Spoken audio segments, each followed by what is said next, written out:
Greetings. It's trucking day. Today's focus is on the fact that Toyota has welcomed the folks at Tesla Semi to the electric truck world. I wanted to note to you that the BRoll that we're running today is coming compliments of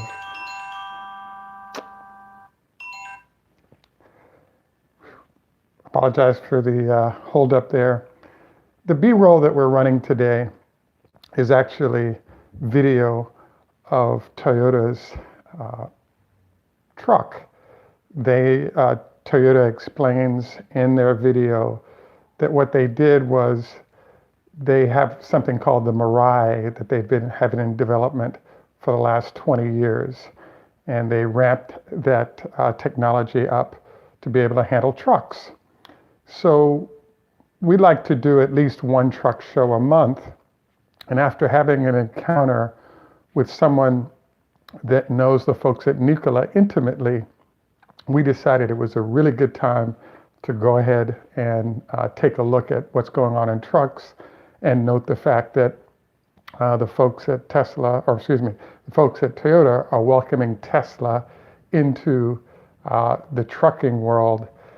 And they're sort of implying that the hydrogen trucks that convert into an electricity sort of drive for the trucks are kind of similar to a battery-based. This is Greg for Teslafaninsight. Thanks again for joining us. If this is your first time on our channel, welcome. If you're a repeat visitor, welcome back. Behind me, obviously, you can see the Mirai and another of the hydrogen vehicles that Toyota has developed. And now you see the truck that's sort of the evolution of the process. So basically, Toyota has been involved in the process of building out hydrogen trucks for about 20 years. Tesla invited them aboard to join the electric party, and they elected not to. So what we end up with is a situation now where Toyota is a little bit behind the curve because they did go heavy duty to the hydrogen world, and now they already have been partners with Panasonic for the last 20 or 30 years and have them involved in the battery development for their hybrid EVs, but they're now going to expand that Toyota relationship or Panasonic relationship that they had a long time to also be producing batteries as well. So we wanted to run this. Every time I think of a hydrogen truck, I keep thinking about the hydrogen fuel cell, which is a reference that Elon Musk makes to the fact that Tesla looked at going the hydrogen route, but all the costs related to doing so seemed foolhardy, hence they did not do it. So if you'll pardon me here, we have this BRoll footage running at kind of 25% speed, but if I start it up now as we get into the show, you'll be able to catch that video of the trucks while we're having our discussion. So as we've noted, Elon Musk, in fact, did make a point of calling it the hydrogen fuel cell. And the reason is because of the costs of hooking up to the electric grid allows you to power up electric trucks easily across the country, whereas in the case of hydrogen cells, you have all these other challenges relative to both developing the fuel and delivering it. So our sort of first part of the discussion then is, in the case of the Toyota truck that we're looking at over my shoulder, there are a few pointers to note. Number one, Toyota's been developing hydrogen vehicles for the last 20 years. They have several Mirai hydrogen cell facilities throughout Southern California, and I guess into Northern California they have a few of them. Number three, the vehicles have not done well. Number four, what's actually happened is that Toyota has now partnered with several companies, Shell to provide the fuel for the vehicles, and UPS as one of the first places to use several of their trucks in a test period. And then finally, most of the video you're seeing right now is the Port of Los Angeles. The goal of the Port of Los Angeles is to completely get rid of diesel trucks over the next 10 or 15 years.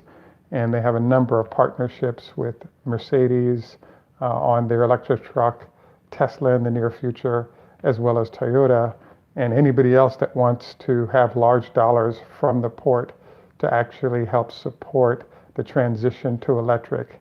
In the case of the Mercedes trucks, I believe there's a $40 million check written by the Port of Los Angeles to test the Class 8 and Class 7 size trucks under the Freightliner brand with a relationship through Ryder Trucks. So we wanted to kind of take a quick peek at this because the folks at Toyota are welcoming Tesla into the space. But the most important development that is sort of not out there is that we actually had an encounter with a semi-retired executive businessman, politician from the Phoenix area. And I specifically asked him what his thought was of the CEO of Nikola, as well as what Nikola was doing when it comes to trucks. For those of you who don't know, there is a company called Nikola, as in Nikola Tesla. Nikola named itself and in essence decided to come after Tesla in the electric truck space. They initially introduced the idea they were going to do a hybrid truck that worked with both natural gas as well as electricity. About 6 to 8 months later, they pivoted away from this, in particular because that combination has proven to be unsuccessful among large truckers around the world for a bunch of reasons, in particular trucks getting stuck long distance from home and unable to find parts, etc., for that new platform. So as you further know, Nikola is claiming that they're building a new manufacturing plant in the Phoenix, Arizona area after careful research. And this, they further, in April of this year, delivered 2 types of trucks. One is a fully electric version of their vehicle with a European-ready structure, as in cab over, to minimize size. And they also were demonstrating their hydrogen vehicle. What we were surprised by when they did this is that the folks at Nikola entered a space where Toyota has been doing research for 20 years to deliver a solution and has been testing vehicles with clients, illustration being what you see over my shoulder. We were kind of shocked by the rapid success they were enjoying because of how careful people are in slowly developing and implementing solutions to avoid any major hiccups with clients. So currently, the folks at Nikola are supposedly building a $1 billion plant. As you also probably know, Nikola is supposed to be doing their own R&D at their facilities, and they're outsourcing pretty much every aspect of production of this truck. So for example, there's a company called Fitzgerald that's a manufacturing partner that's actually supposed to build the truck for them. And we were kind of dubious of this whole thing because, you know, when it's mission critical and you got a lot of products that are at risk, you know, big companies and customers want to see a demonstrated brand name that's been building great products for a long time. And the bottom line is that, you know, the folks at Toyota, i.e. the head of development over my shoulder, are a long-standing manufacturer with all kinds of customer relationships that drive their credibility in the marketplace for every solution they deliver. So we were kind of shocked to see Anheuser-Busch supposedly agree to do 800 trucks from Nikola when you actually have the hydrogen truck you see over my shoulder coming directly from Toyota and being tested and by a reputable manufacturer. In the case of Nikola, other than manufacturing an electric dune buggy, they really haven't ever done a vehicle of any sort. So we were very skeptical of, the potential of them being able to actually deliver a product versus being able to do a very nice show without actually the product ever getting to the market. So what we learned from our friends in Arizona are a few interesting facts. Um, Trevor Milton, the CEO uh, of Nikola, uh, moved his operations from Salt Lake City to the Phoenix area, and that's where they decided to build their billion-dollar plant, supposedly. Number one. Number two, what he articulated is if you look at the background of Trevor Noah, he has an extensive history of collecting investor money, working on projects that fail, but he actually does well based on salaries paid to self and friends while investors get baked in the process. So when I heard this, I was like, wow, you know, when I first saw what was going on with the truck and the fact that Trevor Noah and his companies were supposedly getting things done in 120 days or so that major companies like Toyota would take 5 to 10 years to do, I was thinking to myself, wow, this is either A, miracle, or B, a fraud. And so after our conversation with our friends from Arizona, I would have to agree with the more likely a fraud plan, because when you deal with companies that have to deliver product to market, having goods out there and be unknown and whether or not it's going to be delivered on time or delivered at all, and if the performance parameters will be met, there's no way in the world that somebody in their right mind would go with an entity that wasn't sort of battle tested, a la, in this case, Toyota, but also Tesla. So I wanted to note this kind of reminds me of an interesting encounter I had with a young lady where she pointed out to me that she, I think, was married, and her husband was constantly fearful of her cheating on him. So he kept very, very close tabs on her, and come to find out that he was actually cheating on her. And based on the fact that he was a fraud or cheating on her, he was fearful that she was doing the same thing. Hence, she went into this very rigorous surveillance mode, or he went into a vigorous surveillance mode to prevent her from cheating on him. And so I think this is somewhat apropos to this situation when it comes to looking over what's going on at Nikola, because Nikola has claimed that Tesla's a fraud, and that and he sort of listed a number of elements of why Tesla's a fraud, and that the hydrogen truck solution that Nikola was developing was far superior to Tesla's solution, in particular because of the long range capabilities. I'm going to restart our show here so that we can make sure we have some B-roll going during. So the bottom line is that the folks that still have to build a factory, once the factory is built, they have to build it out for the capability to build these trucks they're supposed to be doing. I'm actually very, very confused, and why I think that there's some fraud going on is, why wouldn't Anheuser-Busch go over the folks at Toyota with 80 years of construction of vehicles, of trucks and buses and everything in Japan, and simply contract with Toyota to ship over these hydrogen trucks and be done with it, versus go to an untested company to produce a product of unknown capability?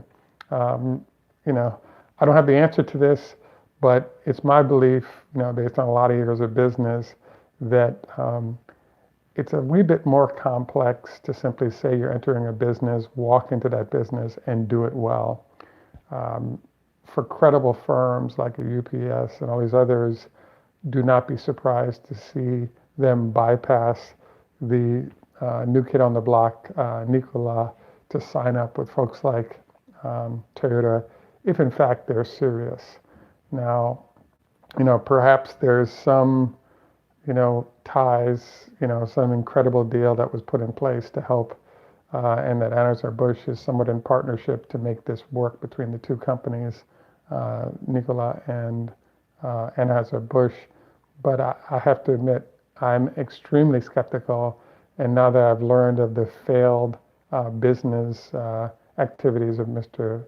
Well, I was going to say Noah, but the CEO of Nikola, Trevor, I'd have to say that the sort of lack of success he's enjoyed and what he's been up to suggests highly that, it's highly likely that they'll have great excuses for why their truck is not being produced. And those great excuses will result in folks going to Toyota and Tesla and other great manufacturers to sort of get a solution done. I should also note it's a partnership between Kenworth, Toyota, and Shell to deliver the trucks that you see over my shoulder right now. There is kind of a conversation about, is the semi questionable coming from Tesla? The key to it is that there's an interesting phenomenon going where, if you'll notice with Tesla, there's this trend where a lot of people are using Tesla technologies. For example, in the case of the Nissan Leaf, there's a process where they develop that vehicle, and then a lot of the technology was driven off of Tesla. Tesla was delayed to market with their product on a large scale. Then all of a sudden, once Tesla arrived, they kind of blew everybody away. So it's kind of feeling like that a little bit when it comes to the semi. It's taking a while for the semi to get to market because of the development costs of both manufacturing space and the vehicles. We have been seeing a great deal of testing going on, and so we can be confident that a product exists. But we can definitely see the fact that Tesla is cash strapped because they have a number of new initiatives to deliver vehicles to the market that are going on at the same time. So I was looking forward to sort of throwing out this information. And if any of you have any new information on Nikola that I don't know about, I'd be happy to listen. As you can see here, you can see the trucks getting built for Toyota to be delivered. I think there are 10 of them right now, 5 to different entities to test out the hydrogen fuel cell, which is often referred to as the hydrogen fuel cell by Elon Musk. But nonetheless, nice to see Toyota making an effort with hydrogen. It's great to see zero emissions going to the Port of Oakland, the liaison who is behind me that you're looking at right now. And you may want to bounce over to YouTube and check out, just type in Toyota hydrogen fuel cell truck, and you'll get a chance to sort of look through the video and listen to sound, etc., on what's going on here. I particularly think that if you live in the greater Los Angeles area, which is the #1 port in the world, and you have to deal with all the emissions that come from those trucks rolling through, you'll find that the exposure to the byproduct, which is water from the hydrogen process, would be appealing. And there are a lot of big companies with high quality reputations behind it to help facilitate this vehicle being a success. So we did not show you a video of the Tesla vehicle in this case, or the Nikola. We did show you video of the Toyota, but I just wanted to maybe pub Toyota because I just think that they're a very credible firm, and if anyone could actually make this hydrogen fuel cell solution work, I believe it's folks at Toyota. And we want to see a reduction in emissions from any and every direction. And if this truck can be successful in doing that and being a big part of being a positive change for the planet, we'd really appreciate seeing it happen. So we, this obviously gave us an excuse, an opportunity to dive into trucks for our, once a month or bi-monthly period. I want to thank you all for taking time to join us in this space. Also wanted to say hello to Jim, Jerry, and other folks that have been watching us live.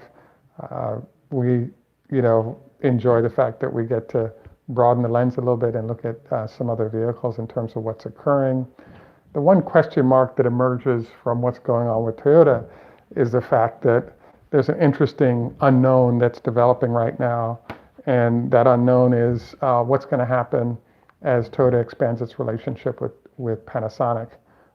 I did not know it, but recently learned that Panasonic and Toyota have been working together on batteries for a long time because Panasonic provides the batteries for their vehicle.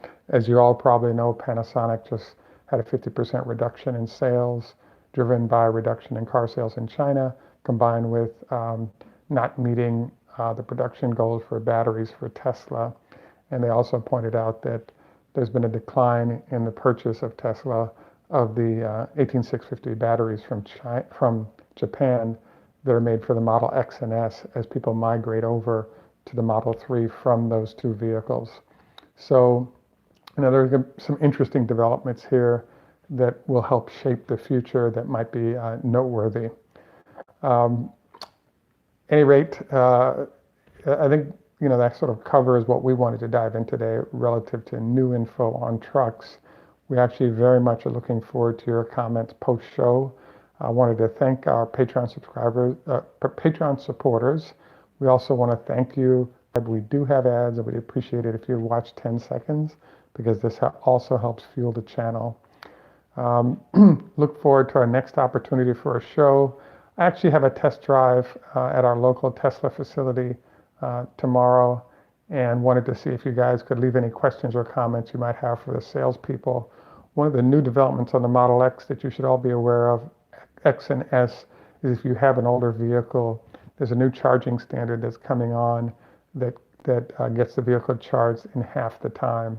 So I wanted to note this to you because those faster charging capabilities will come with new vehicles, but older vehicles will have to be retrofitted, I believe, with the software so they'll be capable of handling the higher charge. So that's one of the big questions we're looking forward to finding out from our local Tesla folks on when we do our test drive tomorrow. At any rate, again, wanted to thank you for joining us. Just a reminder, don't forget 25 leg lifts a day. I actually chose to wear my 5-pound weights for a few hours on each leg rather than just do the leg lifts we discussed. Also, reminder, don't eat within 4 hours of going to bed. Minimum 2 hours, let the food digest so it doesn't end up causing acid indigestion, acid reflux, etc., and potentially cancer. At any rate, again, wanted to thank all of you for joining us. Look forward to any and all comments. And okay, interesting.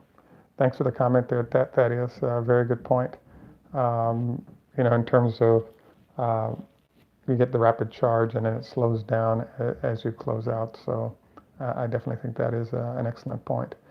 At any rate, once again, thanks again for joining us. Tschüss, German au revoir, French Leithroat, Hebrew Hoda Hafez, Farsi, Ni hao ma, Chinese, Zdravstvuyte, Russian, and wanted to say thanks once again for joining us. In Jamaica, we say enough respect, walk good man.